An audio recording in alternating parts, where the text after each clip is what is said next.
저와 여러분이 한 절씩 교독하시겠습니다. 여호와께서 권능으로 내게 임재하시고 그의 영으로 나를 데리고 가서 골짜기 가운데 두셨는데 거기 뼈가 가득하더라.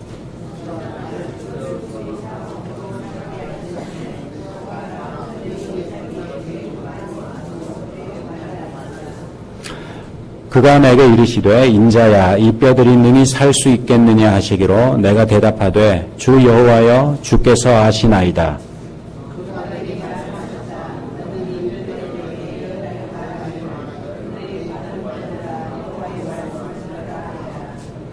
주 여호와께서 이 뼈들에게 이같이 말씀하시기를 내가 생기를 너희에게 들어가게 하리니 너희가 살아나리라.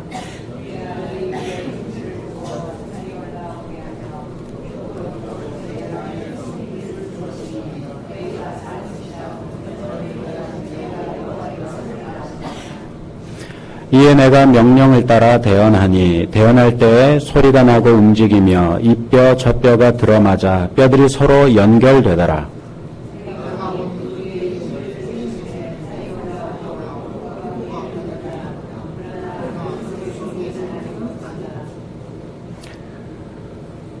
또 내게 이르시되 인자야 너는 생기를 향하여 대언하라. 생기에게 대언하여 이르기를 주 여호와께서 이같이 말씀하시기를 생기야 사방에서부터 와서 이 죽음을 당한 자에게 불어서 살아나게 하라 하셨다 하라.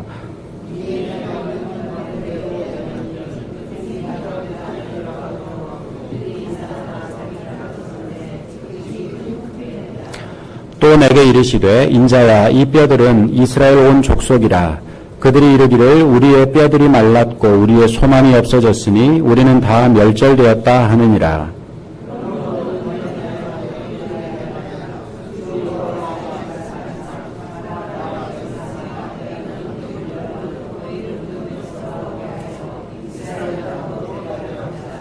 내 백성들아 내가 너희 무덤을 열고 너희로 거기에서 나오게 한즉 너희는 내가 여호와인 줄 알리라. 또 내 영을 너희 속에 두어 너희가 살아나게 하고 내가 또 너희를 너희 고국 땅에 두리니 나 여호와가 이 일을 말하고 이룬 줄을 너희가 알리라. 여호와의 말씀이니라. 아멘. 네. 아직 뭐가 뭔지 잘 모르겠는데요. 나 목사님이 아주 일사천리로 막 이렇게 가운도 넘겨주시고 굉장히 부담을 주십니다. 호주에 있을 때도 목사님께 여쭈었던 적이 있습니다. 목사님 은퇴는 언제로 정하셨습니까? 그랬더니 자네가 오는 날이 그날이요 그러시더라고요. 어떤 마음인지 모르겠어요. 아무튼 이제 제가 우리 나 목사님을 잘 붙잡아야 될 것 같고 성도 여러분들께서도 우리 나 목사님을 잘 붙잡으셔야 되지 않겠나 싶습니다. 제가 이제 호주에서 목사님께 부름을 받고 기도하고 나서 하나님께서 보내시는 것이 확실하다는 확신이 들었을 때 목사님께 이제 목사님 가겠습니다라고 말씀을 드렸습니다. 그리고 나서도 그 이후로 한 번도 교회의 형편과 처지에 대해서 여쭈질 않았습니다. 하나님께서 보내시는 것이 분명하다면 교회의 형편과 처지가 어떠하든지 가서 그 성도들과 함께 신앙생활을 하는 것이 마땅하다고 생각했기 때문입니다. 교회 형편과 처지만 안 여쭌 게 아니라 주일에 설교 시간에 설교를 얼마나 하시는지도 안 여쭤봤습니다. 그래서 제가 설교를 얼마나 해야 되는지도 모릅니다. 그래서 그냥 저는 오늘 준비한 대로 하려고 합니다. 그래서 혹시 여러분들이 좀 지루하다 싶으시면 지루한 표정을 저에게 좀 보여주시면 제가 눈치껏 좀 줄이기로 하고요. 별로 지루하지 않고 잘 들으시는 것 같으면 언제 끝날지 모릅니다. 설마 그렇게 하겠습니까만. 네.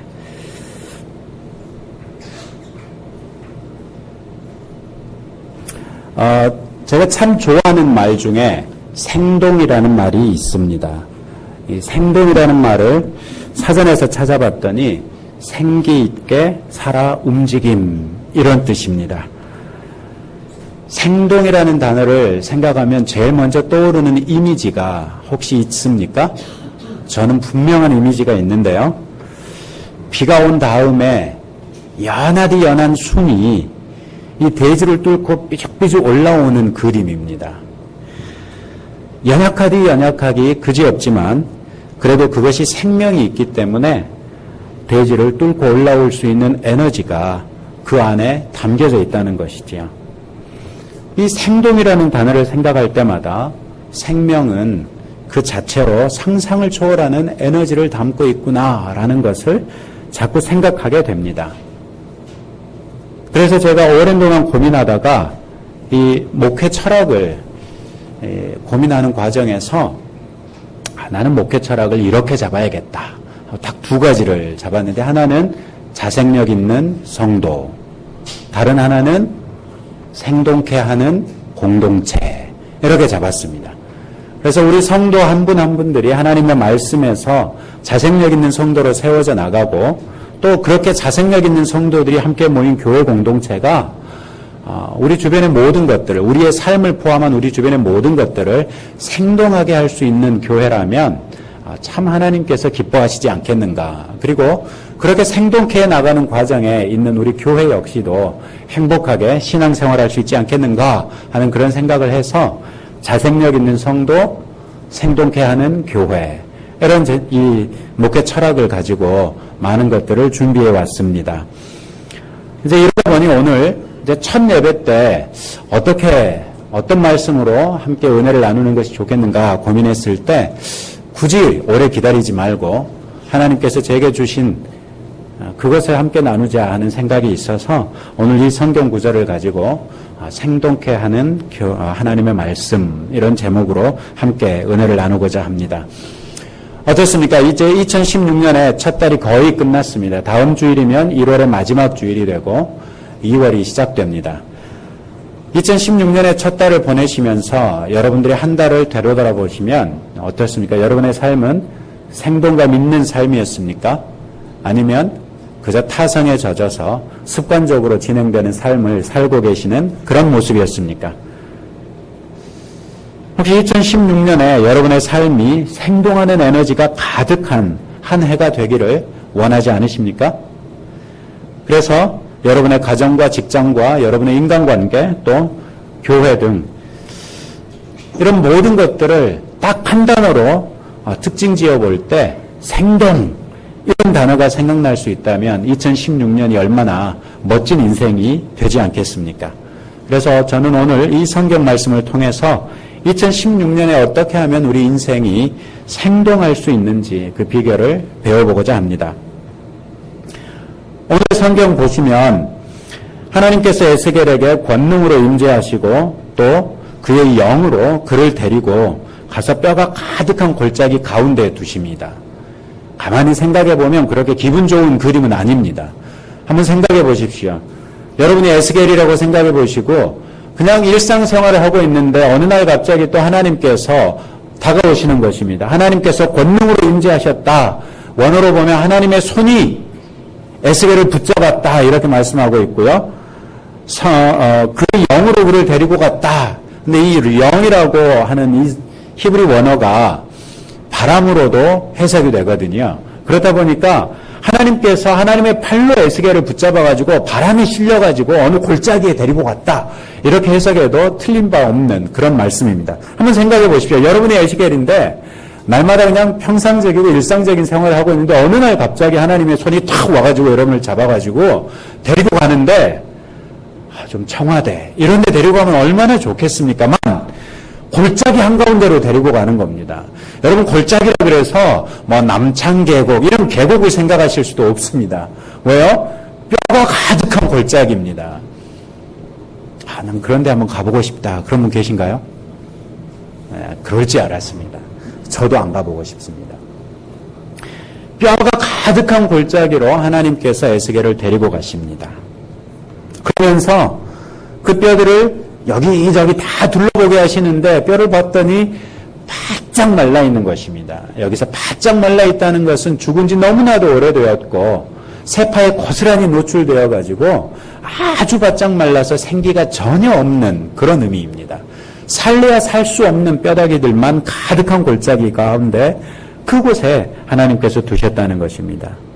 아무래도 그 골짜기는 생명의 기운이라고는 전혀 찾아볼 수도 없는 그런 죽음의 골짜기였고, 어쩌면 큰 전쟁에서 한꺼번에 몰살당한 군인들을 누구도 묻어줄 수도 없는 그대로 방치해둔 채 오랜 세월이 지나서 그렇게 백골이 여기저기 널브러져 있는 그런 골짜기였는지도 모릅니다.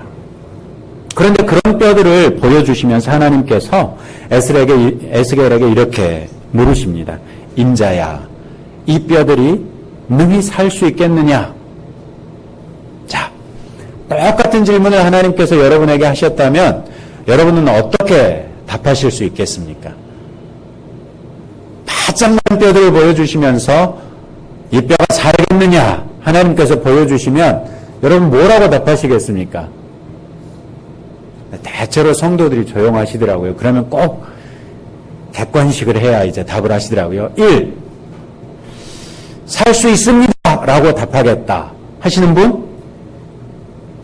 오, 네. 한 분은 계시네요. 할렐루야. 2. 못 살 것 같습니다. 라고 답하실 분? 네, 한 분 역시 계시고요. 3. 모르겠습니다. 라고 답하실 분? 또 한 분 계시네. 2분 계시는군요.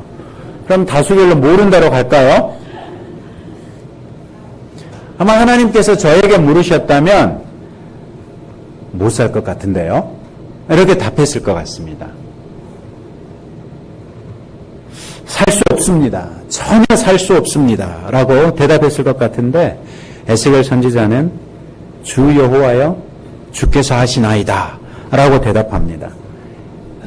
에스겔 대답의 핵심은 이것입니다. 하나님의 뜻입니다. 하나님께서 원하시면 살리실 수도 있고 하나님께서 원하지 않으시면 죽은 채 그대로 내버려 두실 수도 있습니다. 라고 에스겔이 답하고 있는 것이죠. 하나님께서 에스겔에게 말씀을 대언하게 하시고 에스겔의 뼈들을 향하여 하나님의 말씀을 대언했을 때 놀랍게도 그 뼈들이 각 사람의 뼈들로 맞춰지고 그 뼈에 힘줄이 생기고 살이 오르고 그 위에 가죽이 쫙 덮여져서 사람 같은 모습을 다 회복했습니다. 아마도 그 사람들이 죽기 이전의 모습 그대로 회복되었을 것입니다. 그러나 여전히 생기는 없는 상태였습니다. 그런 다음에 하나님께서 또 에스겔에게 말씀을 하시고 에스겔이 하나님의 말씀을 대언했을 때 놀랍게도 사방에서부터 생기가 불어와서 그 죽은 자들이 살아나고 일어나서 큰 군대가 되었다고 오늘 성경은 말씀하고 있습니다. 물론 이 말씀은 하나님께서 이스라엘 백성을 빗대어 하신 말씀입니다. 이스라엘 백성이 자기들이 생각하기에도 지금은 모든 소망이 끊어져서 멸절된 상태라고 얘기하고 있습니다.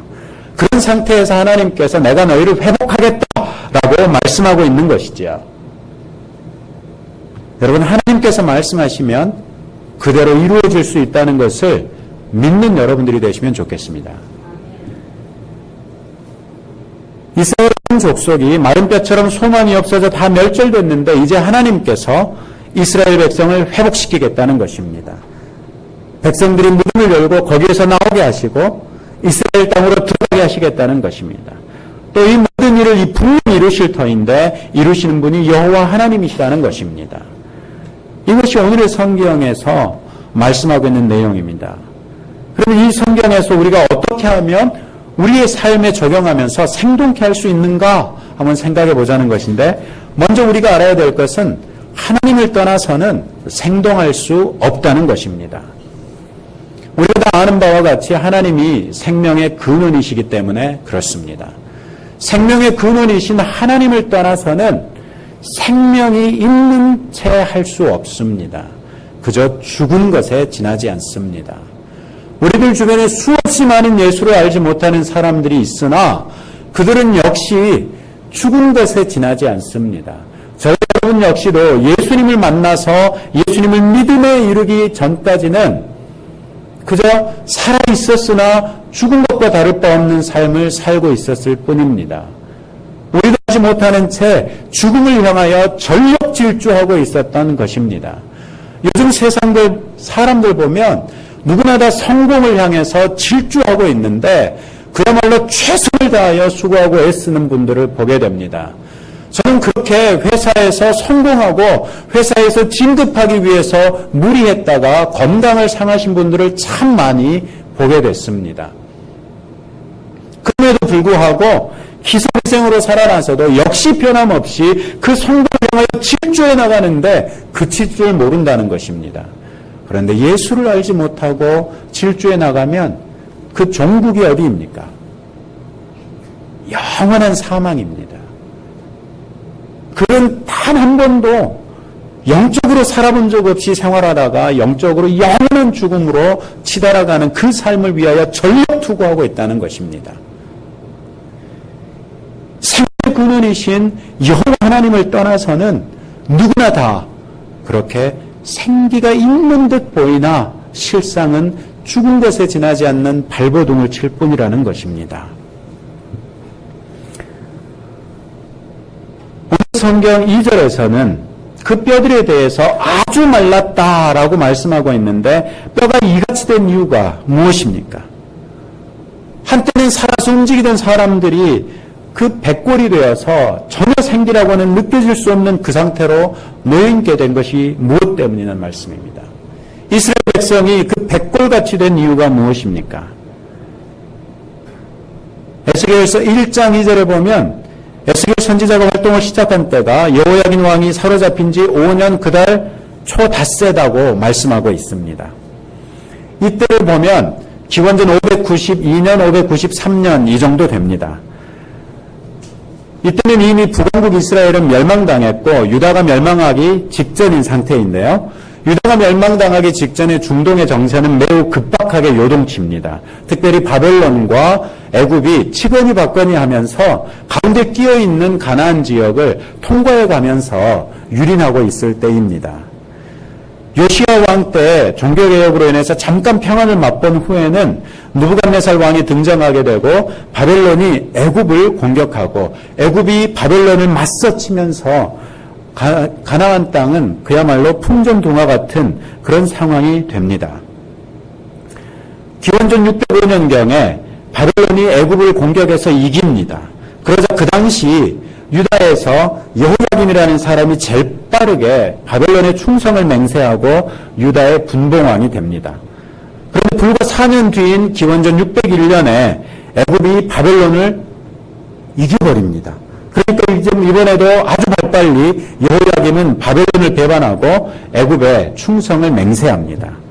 그래서 바벨론은 598년에 3년 만에 598년 겨울에 유다를 침공해서 여호야김을 죽여버리고 여호야긴을 분봉왕으로 세웠다가 그 역시도 3개월 만에 그냥 다른 1만 명의 포로와 함께 참아가 버립니다.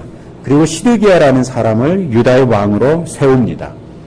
이런 와중에 에스겔 선지자가 선지자로 사역하도록 부름을 받았습니다.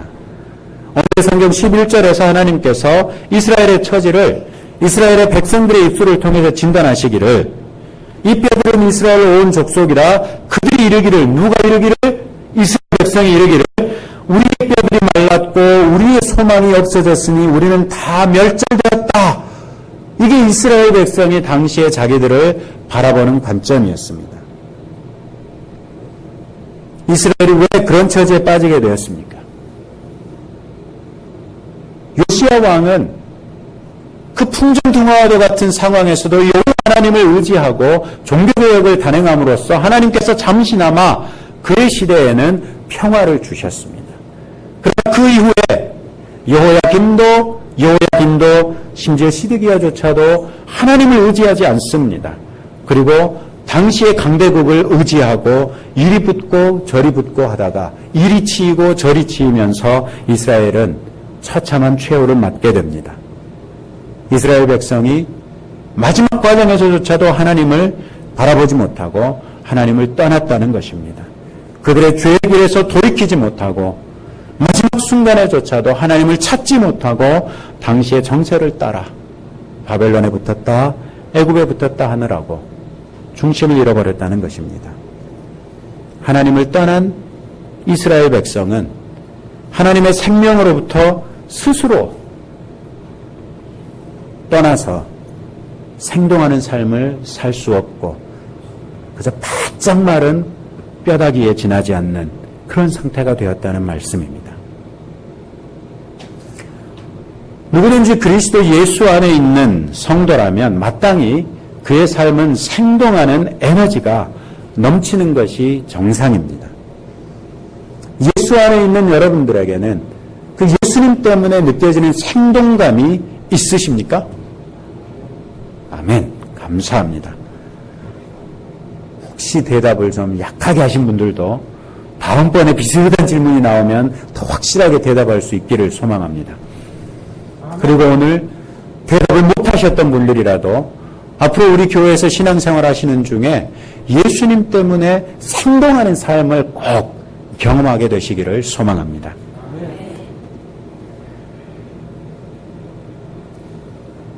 오늘날 예수를 믿는 사람들이 예수로 인하여 그 생동함을 느끼지 못하는 이유가 착각에 있는데요. 그 착각은 아주 단순한 착각이고 누구나 다 빠져있는 착각입니다. 내 마음대로 살면 더 잘 살 수 있고 더 재밌게 살 수 있다는 것입니다. 내 마음대로 살면 더 생동감 있게 살 수 있다는 착각입니다. 제가 어제 이제 말씀 준비를 마무리하는 과정에서 이 페이스북 친구이신 태국의 선교사님이 한 분 계시는데요. 그분이 보내주신 동영상을 봤습니다. 드로잉 쇼를 창시한 김진규 교수의 간증이라는 것이었는데, 김진규라는 교수가 꽤 잘 나가는 이 화가였습니다. 그리고 이 사람이 잘 나가는 화가였는데도 불구하고 자신의 삶이 재미가 없다는 것이죠. 그래서 어떻게 하면 재밌게 할까 고민하던 중에 그림을 그리면서 막 몸을 좀 흔들었답니다. 그래서 친구 교수가 지나가면서 보다가 쇼하고 있네.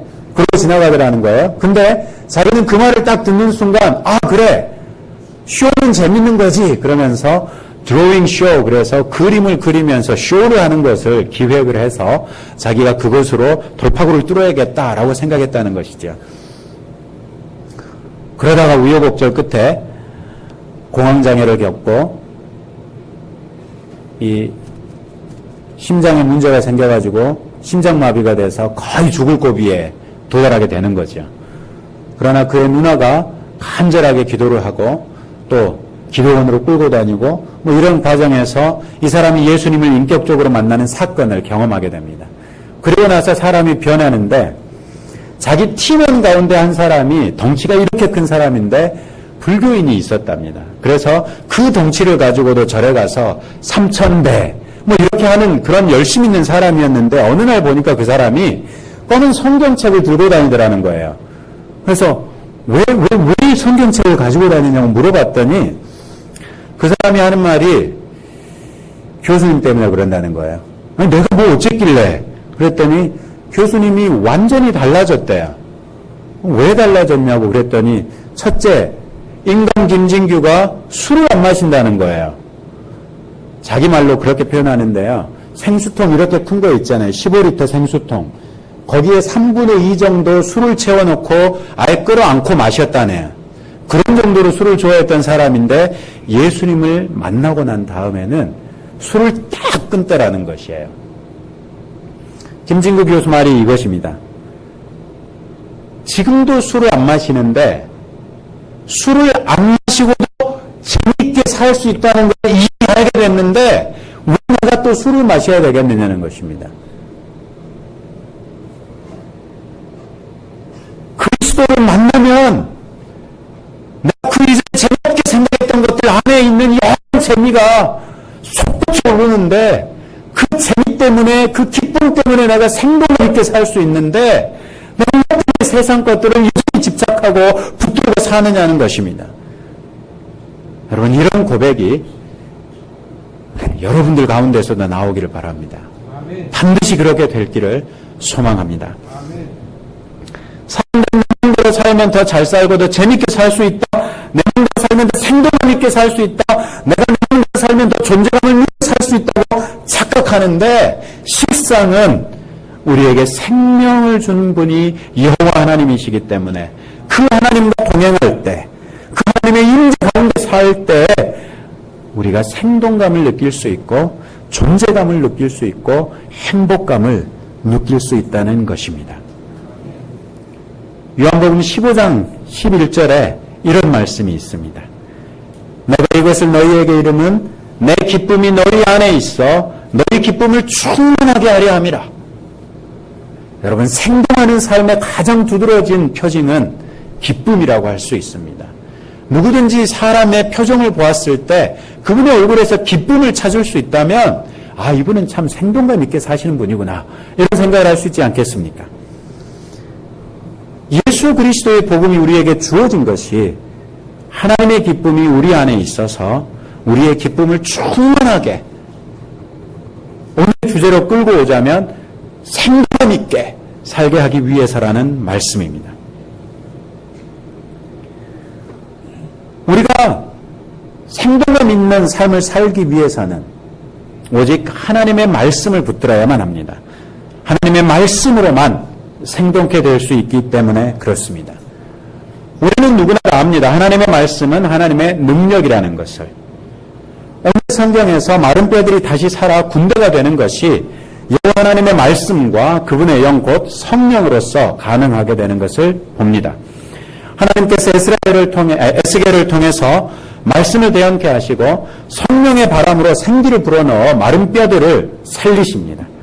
하나님의 능력은 죽은 자도 살릴 수 있습니다. 우리 예수님을 살리셨습니다. 뿐만 아니라 예수님을 살리셨던 것 같이 우리 역시도 그 죄 가운데서 살리셔서 영생을 주셨습니다. 하나님의 능력은 이 말씀으로서 구현되고 실현됩니다. 하나님은 말씀으로 천지를 창조하셨고 그 말씀으로 창조하신 그 천지 안에 질서를 부여하셨습니다.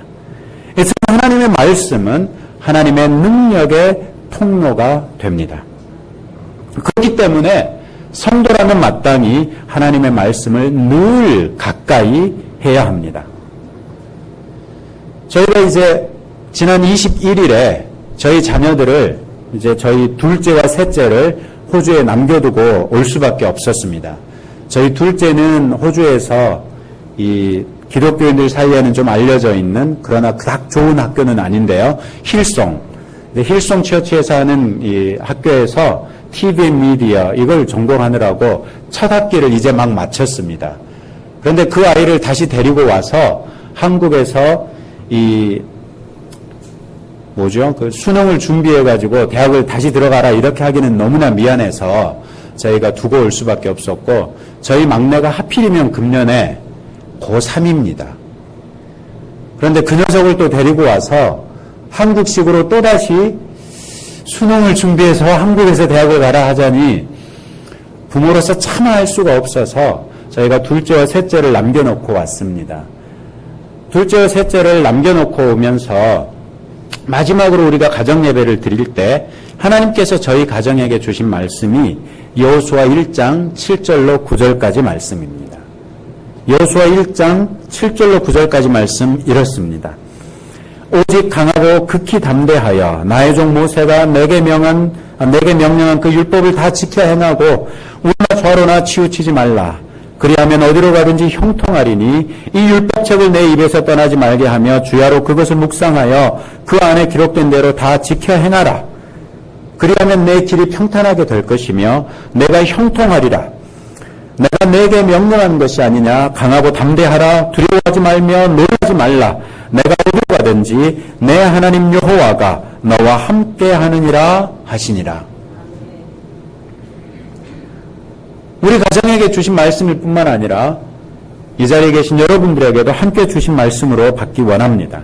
하나님의 말씀을 가까이 하고 그 말씀을 지켜 행하고 우로나 좌로나 치우치지 않으면 하나님께서 약속하신 평탄한 길과 형통이 있을 뿐 아니라 내 하나님 여호와가 너와 함께 하느니라, 이렇게 약속하고 계신 것입니다. 생전 2016년이 되기를 소망하십니까? 하나님의 말씀을 가까이 하시기 바랍니다. 생전 2016년이 되기를 원하신다면 하나님의 말씀을 지켜 행하시기를 바랍니다. 생동하는 2016년이 되기를 원하신다면 하나님의 말씀을 모든 행위의 기준으로 삼으시기 바랍니다. 우리가 그 같은 삶을 위하여 노력할 때 사도 바울이 로마서 15장 31절에서 약속한 축복한 그 축복이 저와 여러분들에게 임할 것입니다. 소망의 하나님이 모든 기쁨과 평강을 믿음 안에서 너희에게 충만하게 하사 성령의 능력으로 소망이 넘치게 하시기를 원하노라. 금년 한 해 우리 예양교회 모든 권속에게와 우리 교회 위에 성령의 능력으로 소망이 넘쳐나서 생동감 넘치는 그런 한 해가 되기를 소원합니다. 마지막으로 우리가 생동감 있는 삶을 살게 되는 것이 어떤 의미가 있는가 살필 수 있는데요. 우리가 생동감 있는 삶을 사는 것이 하나님 되심을 증거합니다. 오늘 성경 13, 14절을 함께 읽어보겠습니다. 13절, 14절 말씀 함께 읽겠습니다. 내 백성들아, 내가 너희 무덤을 열고 너희로 거기에서 나오게 한즉 너희는 내가 여호와인 줄 알리라. 내가 또 내 영을 너희 속에 두어 너희가 살아나게 하고 내가 또 너희를 너희 고국 땅에 두리니 나 여호와가 이 일을 말하고 이룬 줄을 너희가 알리라. 여호와의 말씀이니라. 아멘. 이 말씀에는 여러 가지 말씀이 함축되어 있는데요. 첫째, 내가 정말 내 백성들을 그 무덤을 열고 거기에서 나게 하겠다. 내가 정말 내 영을 너희 속에 두어 너희가 살아나게 하고 또 너희를 너희 고국으로 돌려보내겠다. 셋째, 그 모든 일들이 정말 이루어지거든 그 일을 이루신 이가 누군지 알라? 여호와 하나님인 줄 알라.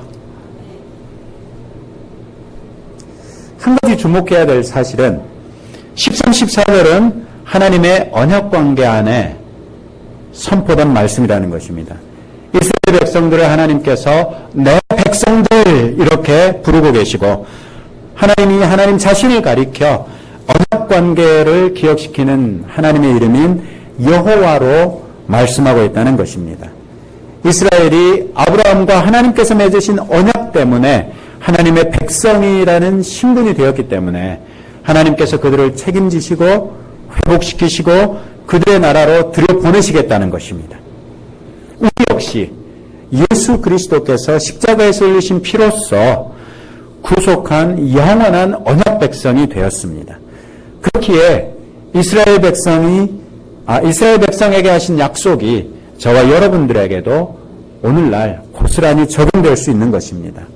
그래서 저는 감히 이렇게 말씀을 바꿔봅니다. 하나님께서 오늘 우리 애양교회 성도들에게 이렇게 말씀하고 있습니다. 너희 애양교회 성도는 내 백성이다. 내 백성이 생동하는 삶을 살기 원한다. 생동하는 삶을 살기 위해 너희는 내 말씀을 청종하고 준행하라. 그리하면 내가 반드시 너희를 생동케 하리라. 그리고 우리 애양교회가 여러분 한 분 한 분들의 삶이 생동감 있는 삶이 될 때 여러분 우리가 반드시 기억해야 할 것이 있습니다. 그것을 이루신 분이 여호와 하나님이시라는 말씀입니다. 그것을 이루신 분이 여호와 하나님이시기 때문에 우리는 그때 방자하게 굴어서는 안 됩니다. 내가 잘 나가서 이렇게 생동감 넘치게 산다고 착각해서 안 됩니다. 하나님께서 나를 생동하게 하셨다는 것을 늘 고백해야 한다는 것입니다. 그리고 그 하나님께 영광을 올려드려야 한다는 것입니다. 저는 2016년에 저와 여러분의 삶 모든 영역에 있어서 또 우리 교회 모든 영역에 있어서 생동하는 한 해가 되기를 원합니다. 그리고 그 생동감 넘치는 교회로서 하나님께 받으시기에 합당한 영광을 온전하게 올려드리는 그런 교회, 그런 성도들이 저와 여러분이 함께 되시기를 소망합니다. 기도하겠습니다. 은혜와 사랑의 주님, 참으로 생명의 근원 되신 아버지 하나님께서 저희를 사랑하셔서 예수 그리스도의 피값으로 저희를 사시고 저희를 친히 아버지의 백성 삼아 주심을 감사합니다. 저희가 아버지의 백성이기 때문에 아버지 하나님께서 저희에 대하여 무한 책임을 지시는 것을 저희가 다시 한번 상기합니다. 그러나 주님, 하나님께서 저희의 아버지가 되셨다 해도 저희가 저희 아버지를 함부로 대할 수 없는 것처럼 저희가 경망스럽게 행함으로 아버지 하나님의 영광에 먹칠하지 않기 원합니다. 저희의 삶이 아버지의 말씀을 기준 삼아 경건한 삶이 되기를 원합니다. 저희가 경건한 삶을 살기를 소망하오니 성령 하나님 저희 가운데 임재하시고 저희를 도와주옵소서. 저희가 경건